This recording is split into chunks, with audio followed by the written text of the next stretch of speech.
Bonjour à toutes et à tous, nous nous retrouvons aujourd'hui pour un nouvel épisode de Sur tous les tableaux, notre web-série du musée de Pont-Aven. Aujourd'hui, je vous parle du tableau Jeunes Bretons et Bretonnes du Britannique Eric Forbes Robertson. C'est parti!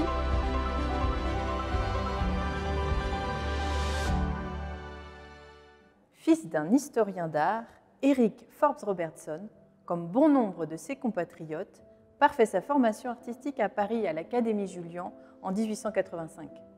Il se rend à Pont-Aven en 1890 et y demeure pendant près de 4 ans, s'entourant de nombreux camarades peintres proches comme lui de la bonne hôtesse Julia Guillou, qu'il croque avec ses chiens dans un dessin conservé au Victoria and Albert Museum. Nous, artistes peintres orgueilleusement de haute race dans le grand livre mystérieux de la nature, Paul Gauguin dit PGO, Eric Forbes Robertson dit le Celte, Roderick O'Connor et Seguin le Jovial avons décidé de ce jour ce livre en terrain neutre de sympathie et d'art littéraire, pictural et musical, recueillera les pensées, dessins et signatures, écrivent-ils dans le livre d'or de la pension Gloanec en 1894. Forbes Robertson apparaît sur plusieurs photos de groupe devant l'hôtel Julia. Les œuvres de Forbes Robertson sont rares.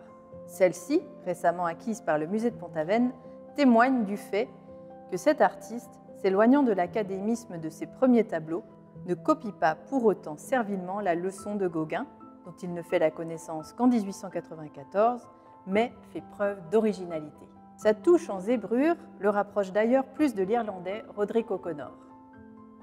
Sa thématique de prédilection demeure la représentation des jeunes enfants, loin de tout misérabilisme et pittoresque, comme l'atteste un tableau de même facture, Enfant breton, Pont-Aven, la bonne soupe. Après cette parenthèse artistique, Forbes Robertson poursuit une carrière d'acteur en Grande-Bretagne sous le nom de John Celt, qui n'est pas sans rappeler son surnom John le Celte.